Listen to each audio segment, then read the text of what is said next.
The greatest regret of a narcissist does not begin where most people think it does. It does not begin when you leave, when you stop responding, or when you finally understand who they are. It begins much later, at the exact moment they realize that hurting you did not bind you to them, but quietly removed something vital from their inner world. A narcissist believes pain is power. They believe that if someone continues to stay, continues to care, and continues to try after being hurt, that person must be weak, dependent, and ultimately controllable. When the empath absorbs the damage, forgives without being asked, and keeps offering understanding, the narcissist does not read this as strength. They read it as permission. Permission to go further, to push harder, to take more, and to cross lines without consequence. This is the fatal misjudgment, because the empath was never staying due to weakness. The empath was staying because they were holding something together, something the narcissist could not feel collapsing from the inside. And when that holding stops, the damage does not announce itself. There is no explosion, no confrontation, no dramatic ending. There is only absence. This is why the narcissist's regret does not arrive as guilt, remorse, or moral awakening. It arrives as disorientation, as a subtle but persistent sense that something essential is missing and cannot be named. In the language of depth psychology, especially in the work of Carl Jung, this is what happens when the shadow is no longer contained by another human psyche. When the mirror disappears, the mind is forced to turn inward, and what it encounters there is unstable, fragmented, and unbearable. The narcissist does not regret hurting you because they suddenly develop empathy. They regret it because the internal stability you once provided can no longer be outsourced. The structure they relied on begins to collapse, slowly, silently, and without language, and no amount of distraction, replacement, or performance can restore what was lost. This is not a story about revenge, closure, or visible suffering. It is about understanding why the moment you stop feeling, without anger, without hatred, and without emotional noise, became the most expensive psychological mistake the narcissist ever made. The narcissist's regret does not begin when the empath walks away, because departure is something the narcissist understands. People leave in anger. People leave in grief. People leave after confrontation. All of those exits still revolve around the narcissist's emotional gravity. They confirm significance. They validate impact. The true moment of regret begins somewhere far quieter, in a psychological space the narcissist was never trained to navigate. It begins when the empath is still physically present or recently present, still calm, still civil, but no longer emotionally responsive in any meaningful way. This moment carries no drama, no argument, no clear rupture, and precisely because of that, it destabilizes the narcissistic system at its core. A narcissist is oriented toward reaction. Their internal regulation depends on external feedback loops: admiration, conflict, reassurance, fear, longing. Emotional intensity of any kind keeps the system organized. When the empath stops reacting, those loops dissolve. There is no anger to manage, no sadness to exploit, no explanation to dismiss. The narcissist experiences this not as rejection, but as a sudden loss of orientation. Something that once anchored their inner world has quietly withdrawn, and there is no visible reason why. This absence is profoundly unsettling because it cannot be confronted or controlled. Initially, the narcissist misreads the situation. They assume the empath has finally adapted, finally numbed out, finally accepted the terms of the dynamic. This misinterpretation allows the empath's withdrawal to continue uninterrupted. The narcissist does not escalate immediately because there is nothing obvious to escalate against.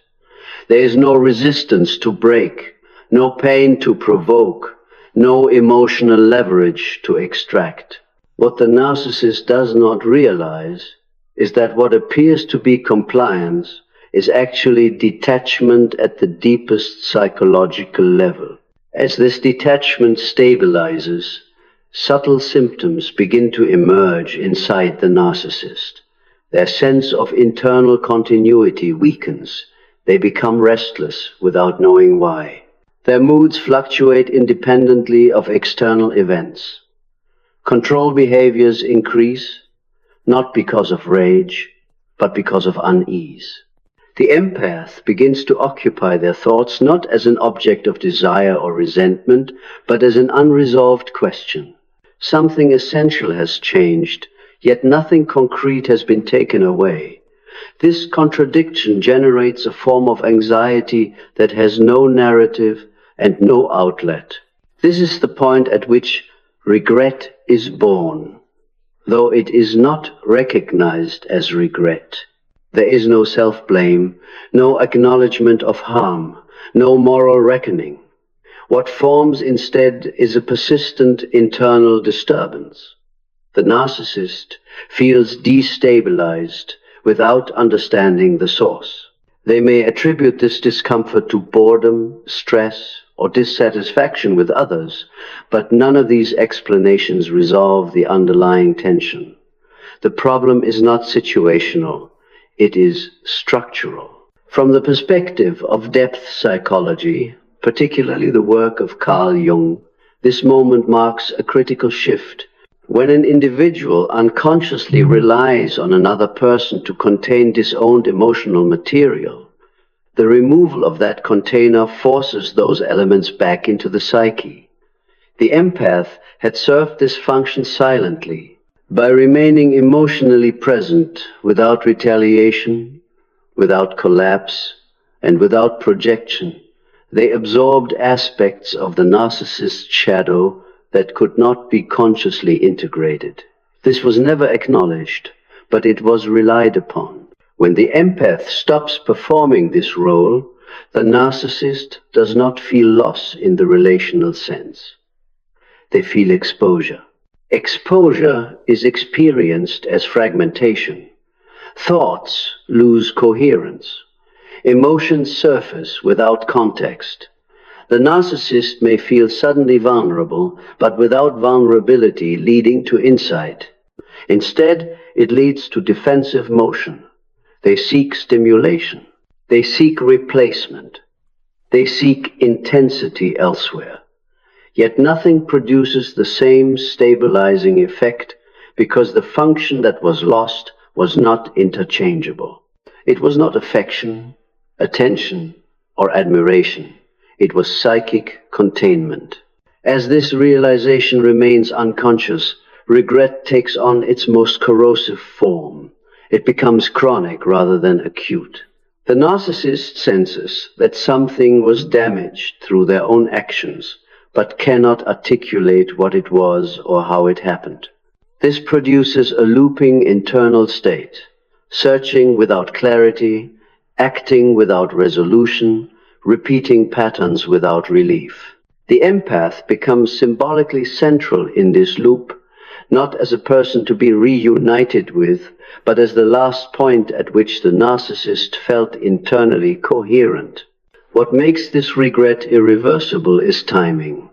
By the moment the narcissist begins to sense the magnitude of what was lost, the empath is already psychologically absent, not distant, not angry, simply unreachable. The empath's emotional withdrawal has crossed a threshold beyond which reconnection would require the narcissist to confront their own shadow directly. And that confrontation is precisely what the narcissistic structure was designed to avoid. The narcissist does not regret hurting the empath because of empathy or conscience. They regret it because the pain they inflicted terminated the only dynamic that buffered them from their own inner chaos. The empath's withdrawal did not punish the narcissist. It revealed them to themselves without mediation. And that revelation, stripped of narrative and meaning, becomes the defining psychological cost. From this moment forward, the narcissist may continue functioning, forming relationships, and performing competence. But something essential has shifted. Their inner world no longer feels held. The regret does not fade, because it was never about the past. It is embedded in the present as a constant background instability. And that is why this moment, the quiet, unremarkable moment when the empath stopped feeling, becomes the true origin of the narcissist's greatest regret. Once the narcissist's regret has formed, it does not evolve into insight.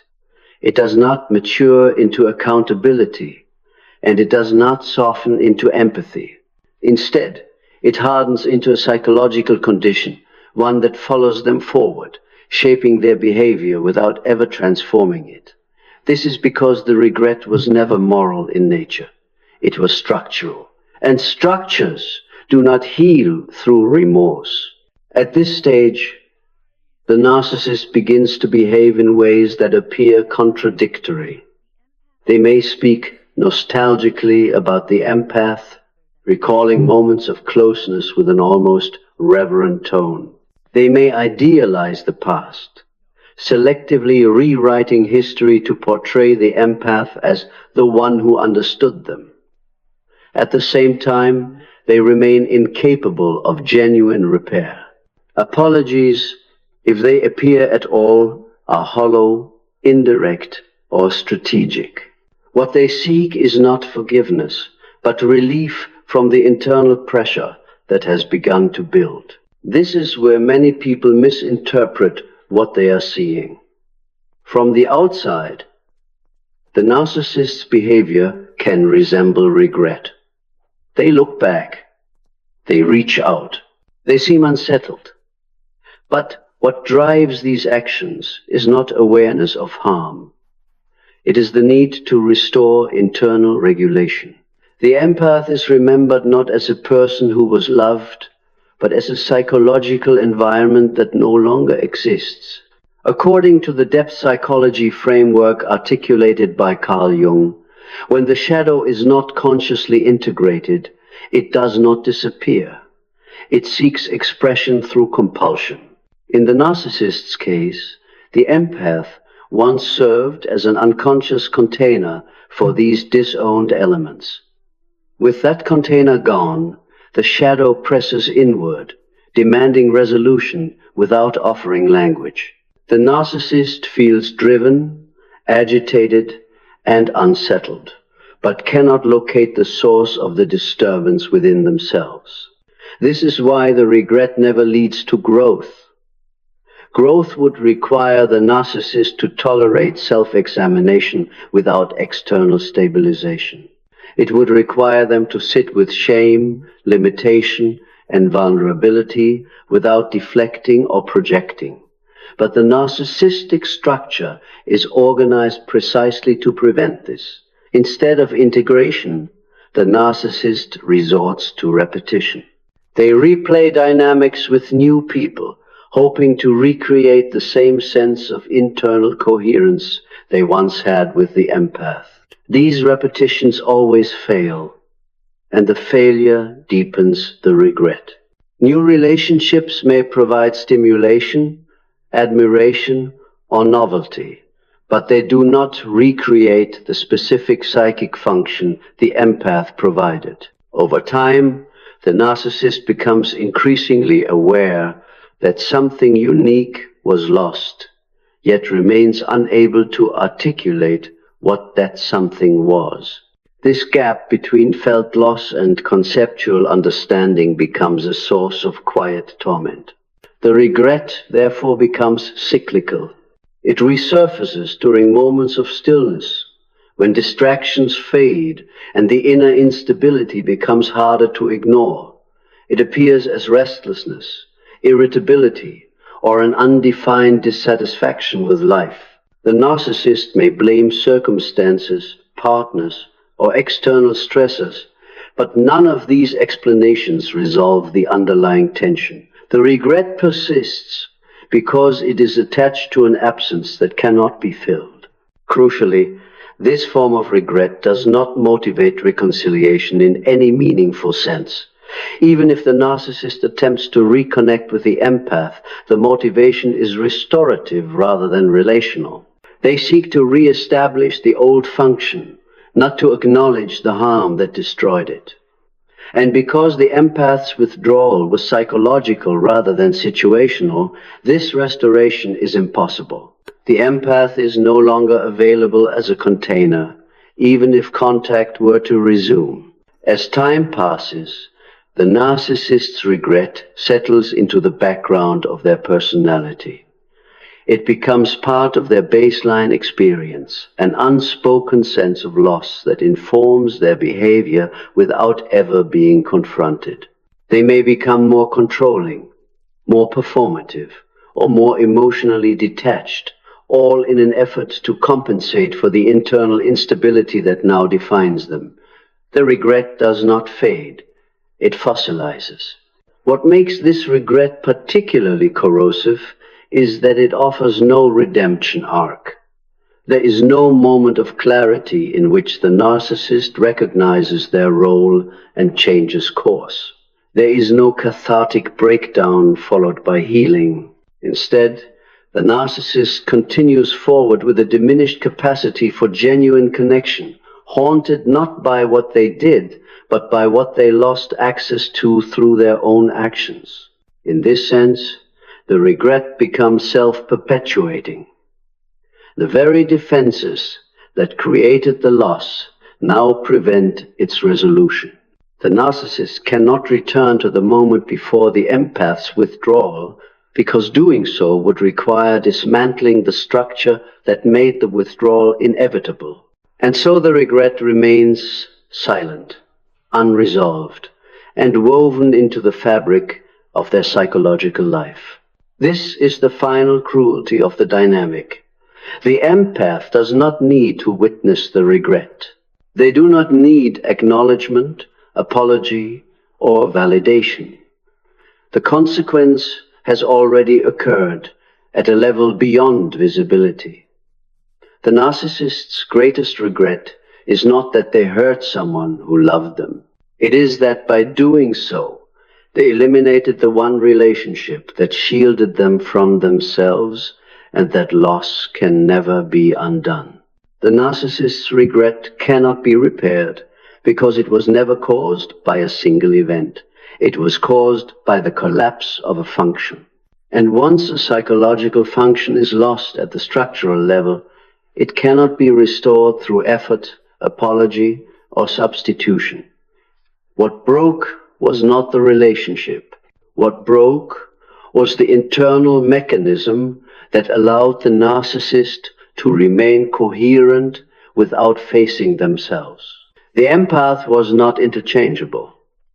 This is the central misunderstanding that keeps the narcissist trapped in repetition. They assume that what was lost can be replaced by finding someone new who is attentive, understanding, or emotionally available. But the empath did not provide a set of behaviors. They provided containment. Over time, they absorbed emotional volatility, unresolved shame, and disowned vulnerability without retaliating or collapsing. This created a stable psychic environment the narcissist came to rely on unconsciously. When that environment disappeared, the narcissist lost more than a person. They lost a stabilizing structure. From the perspective of depth psychology, particularly in the work of Carl Jung, integration cannot occur without conscious engagement with the shadow. The narcissistic structure avoids this engagement by externalizing internal conflict. As long as the empath was present, this externalization worked. The empath held what the narcissist could not, But once the empath withdrew, the strategy failed. The shadow returned inward without mediation, and the narcissist lacked the capacity to meet it. This is why attempts at repair always collapse. Even if the narcissist becomes aware that something precious was lost, awareness alone does not equal integration. To truly repair what was broken would require sustained self-reflection, tolerance of shame, and acceptance of limitation. These are precisely the experiences the narcissistic structure is organized to avoid. Repair would demand dismantling the very defenses that once made the relationship possible, and that demand is experienced not as healing, but as annihilation. Substitutes fail for the same reason. New relationships may temporarily soothe the surface, but they do not address the core deficit. Without the empath's unique capacity for containment, every new bond remains shallow or volatile. Over time, the narcissist becomes increasingly aware that something fundamental is missing, yet remains incapable of recreating it.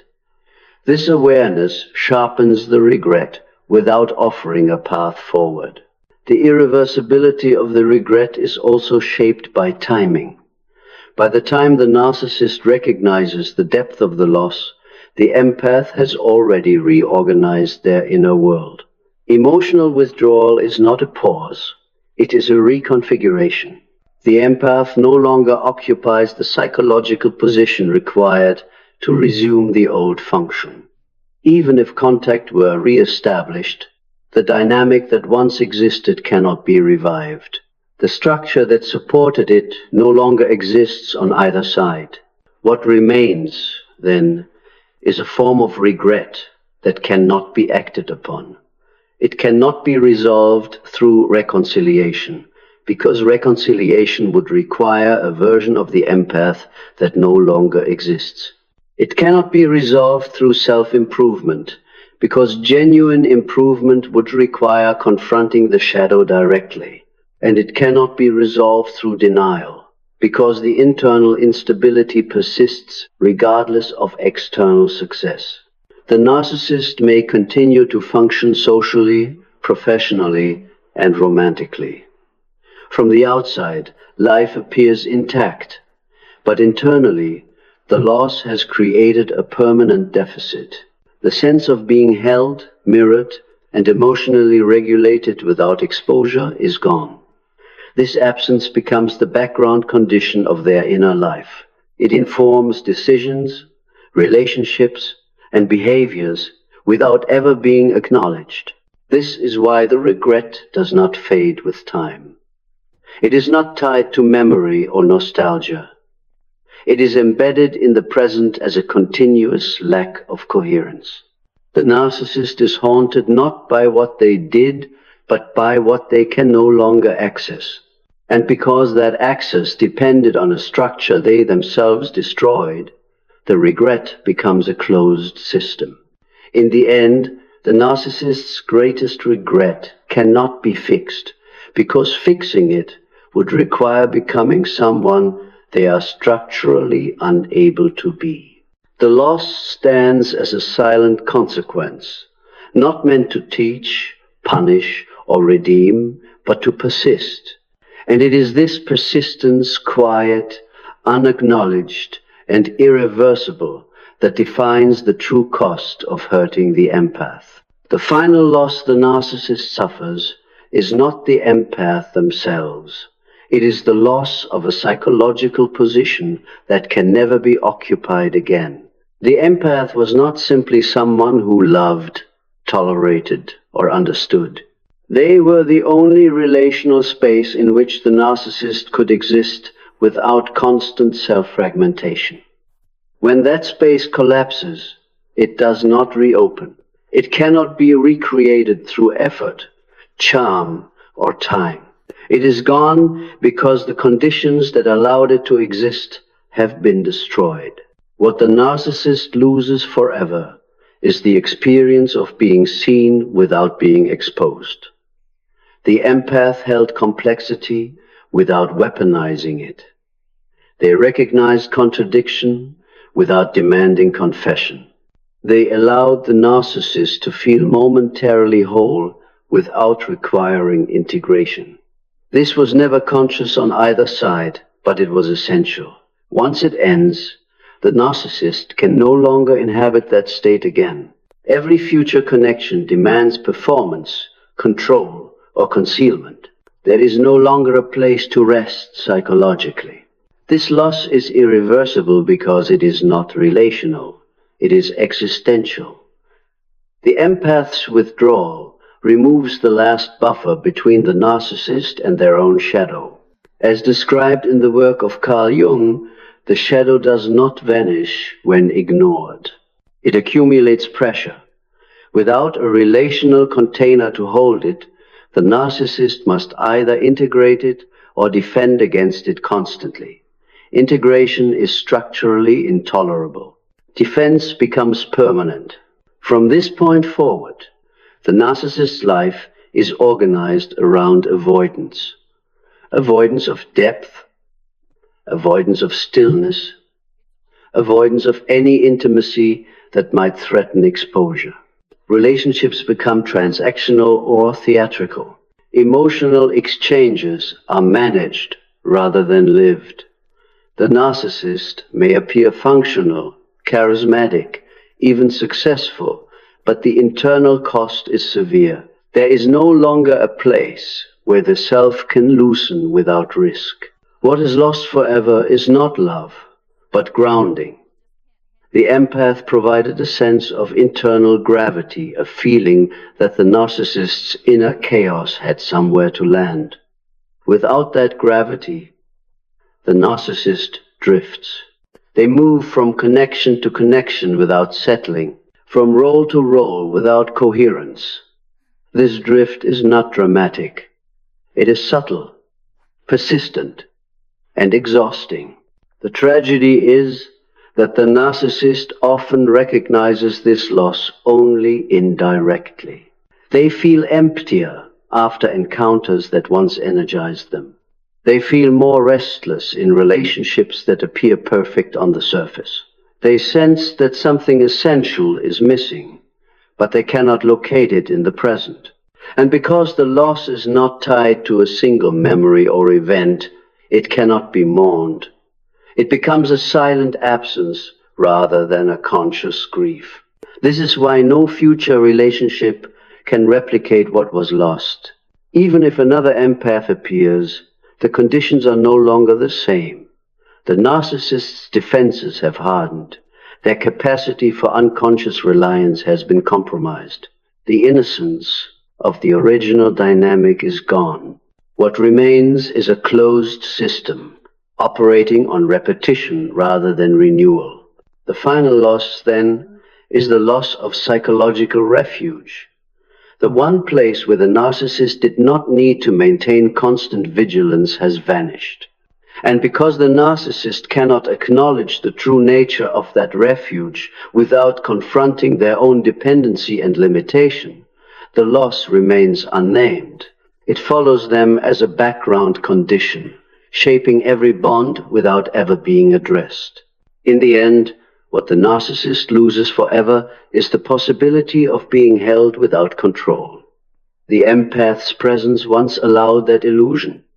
Their withdrawal ends it, not as punishment, not as revenge, but as consequence. And that consequence does not fade. It defines the remainder of the narcissist's relational life, not loudly, not visibly, but absolutely. The final consequence of hurting an empath is not punishment. It is not karma in the dramatic sense, and it is not suffering that can be observed, measured, or corrected.